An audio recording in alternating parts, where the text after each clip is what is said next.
లక్ష్యాన్ని చేరాలంటే రమ్య కాలేజ్లో చేరేటప్పుడు ఎన్నో లక్ష్యాలతో ఉండేది. చాలా కలలు కనేది. అయితే ఆ ఉత్సాహం క్రమేపీ ఎందుకు తగ్గిపోతుందో ఆమెకి తెలియడం లేదు. ఇటువంటి సమస్యకు కొన్ని కారణాలున్నాయి. దానికి పరిష్కారాలను తెలుసుకుందాం. లక్ష్య సాధనను మధ్యలో వదిలేయకూడదు. అడ్డంకులు ఎన్ని ఎదురైనా దాటి ముందడుగు వేయడానికి ప్రయత్నిస్తూనే ఉండాలి. అధైర్యపడితే విజయాన్ని పొందడం కష్టమవుతుంది. దాంతో లక్ష్యం బలహీనపడుతుంది. వాయిదా పద్ధతి అలవాటుంటే దాన్ని దూరంగా ఉంచాలి. ఏ రోజు పని ఆ రోజు పూర్తి చేయడానికి కృషి చేయాలి. అప్పుడే తర్వాతి అడుగు వేయగలరు. లక్ష్యాన్ని చేరుకోవాలనే బలమైన నిర్ణయం మనసు నుంచి దూరం అవ్వకూడదు. అలాగే నచ్చిన రంగాన్ని ఎంచుకుంటే చాలు, ఆసక్తి పెరుగుతుంది. అనుకున్నది సుననయంగా సాధించవచ్చు. ఎప్పటికప్పుడు దక్కించుకున్న చిన్న చిన్న విజయాలను మనకు మనమే ప్రశంసించుకోవాలి.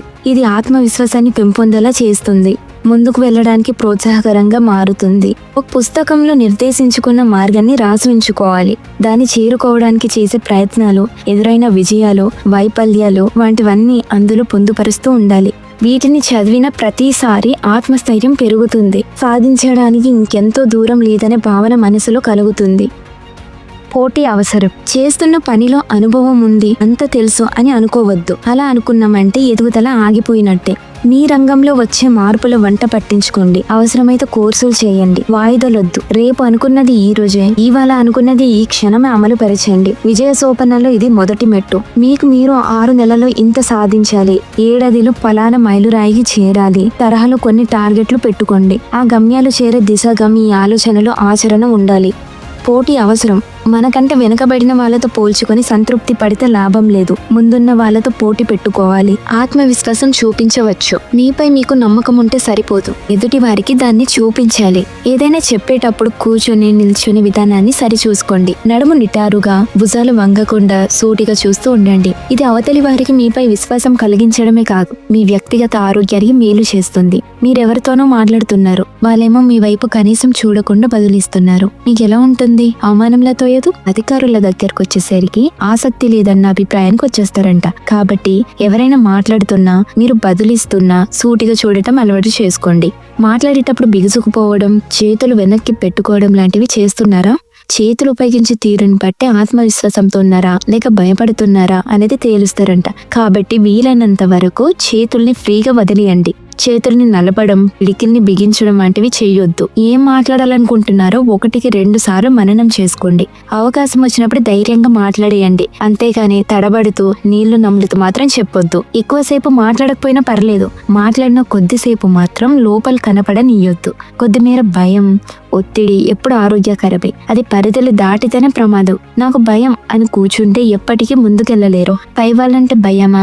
వారితోనే చిన్న చిన్న సంభాషణలను జరపండి. చర్చలే కానక్కర్లేదు.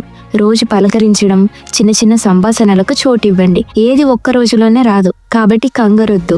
కానీ మొదలు పెట్టడం మాత్రం మీ చేతుల్లోనే ఉంది. రోజు ఉదయం అద్దం ఎదుట నిల్చొని సాధన చేయండి. మీలో మార్పు మీకే స్పష్టంగా కనిపిస్తుంది. విశ్లేషించుకుంటేనే విజయం. లక్ష్యాలకు తగ్గ ప్రణాళిక. లక్ష్యం ఉండటం ఎంత ముఖ్యమో దాన్ని సాధించడానికి అనువుగా ప్రణాళిక వేసుకోవడము అంతే ముఖ్యం. కెరీర్ నిచ్చెనలో పైకి ఎదిగిన వారంతా స్పష్టమైన ప్రణాళికతో విజయాన్ని సాధించిన వారే. అయితే అది వాస్తవికంగా ఉండటం ఎంత ముఖ్యమో లిఖిత పూర్వకంగా ఉండటము అంతే అవసరం. కాల పరిమితి ఉండాలి. ప్రణాళిక వేసుకోగానే మీరు అనుకున్నది సాధ్యం కాదు. దానికి నిర్దిష్టమైన కాల పరిమితి ఉండాలి. ఎట్టి పరిస్థితుల్లోనూ అనుకున్న సమయం లోపలే దాన్ని సాధించాలని నియమం పెట్టుకోవాలి. తరచూ వాయిదాలు వేసుకోవడం వల్ల మీ లక్ష్యం పక్కదారి పట్టే ప్రమాదం ఉంది. వీలైనంత వరకు అనుకున్న గడువు కంటే ముందే దాన్ని పూర్తి చేసేలా చూసుకోండి. అప్పుడే మీరు గట్టి నిబద్ధత ఉన్నారని అర్థం. మెరుగుపరుచుకోవాలి. ఉద్యోగుల సాంకేతిక నైపుణ్యాలను మెరుగుపరచడానికి ప్రముఖ సంస్థలు తరచూ శిక్షణ కార్యక్రమాలను ఏర్పాటు చేస్తుంటాయి. అలాంటి అవకాశం లేకపోయినా మీరు సొంతంగానే ఆ ప్రయత్నం చేయండి.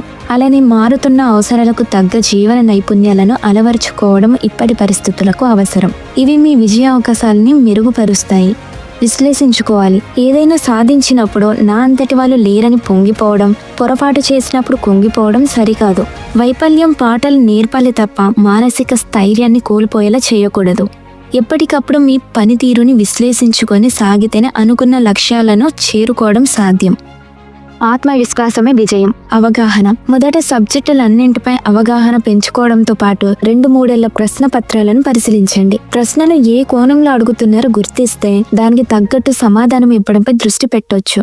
కొన్నింటికి జవాబులు సాధన చేయడము మంచిది. నియమిత సమయం వృధా కాకుండా రోజుకి వారానికి తగ్గట్టు ప్రత్యేకంగా ప్రణాళిక తయారు చేసుకుని తప్పకుండా అనుసరించాలి. అలాగే వేకువజామున మెదడు చురుగ్గా ఉంటుంది. క్లిష్టమైన ప్రశ్నను ఈ సమయంలో ప్రయత్నించవచ్చు. చదివినప్పుడు పూర్తిగా తెలిసినట్లుండి ఆ తర్వాత మర్చిపోతున్నట్లు ఉందంటే ఆత్మవిశ్వాసం తగ్గిందని అర్థం. అనవసరపు ఆందోళన విజయాన్ని దూరం చేస్తుంది. ధైర్యంగా ఉంటే పరిష్కారం దొరుకుతుంది. చదివిన ప్రతి పాఠాన్ని మరోసారి పునశ్చరణ చేసుకోవాలి. ఇందుకోసం రోజు ప్రత్యేకంగా సమయం పెట్టుకోవాలి. ఎన్నిసార్లు చదివినా గుర్తుండని జవాబులను చూడకుండా రాసి ప్రయత్నిస్తే అది మీ మెదడులో నిక్షిప్తం అవుతుంది. విశ్రాంతి. 6 గంటలు నిద్ర ముఖ్యం. 2 గంటలకోసారి విరామం తప్పనిసరి. అప్పుడే మెదడు శక్తివంతం అవుతుంది. చదివిన ప్రతీది జ్ఞాపకం ఉండేలా చేయగలుగుతుంది. పోషకాహారం తీసుకోండి. వ్యాయామం, ధ్యానం వంటివి శారీరక, మానసిక ఆరోగ్యాన్ని అందిస్తాయి. చివరిగా పరీక్షలు దగ్గర పడుతున్నప్పుడు కొత్త పాఠాల జోలికి వెళ్లకుండా పాత వాటిని పునశ్చరణ చేసుకోండి. ఆత్మస్థైర్యంతో ప్రశాంతమైన మనసుతో రాయడం మొదలు పెడితే చదివిన ప్రతి అంశాన్ని మెదడు మీ ముందు ఉంచుతుంది. ఈ వీడియో మీకు స్ఫూర్తిని కలిగించి మీ జీవితంలో ఉపయోగపడుతుందని కోరుకుంటున్నాను. జై హింద్.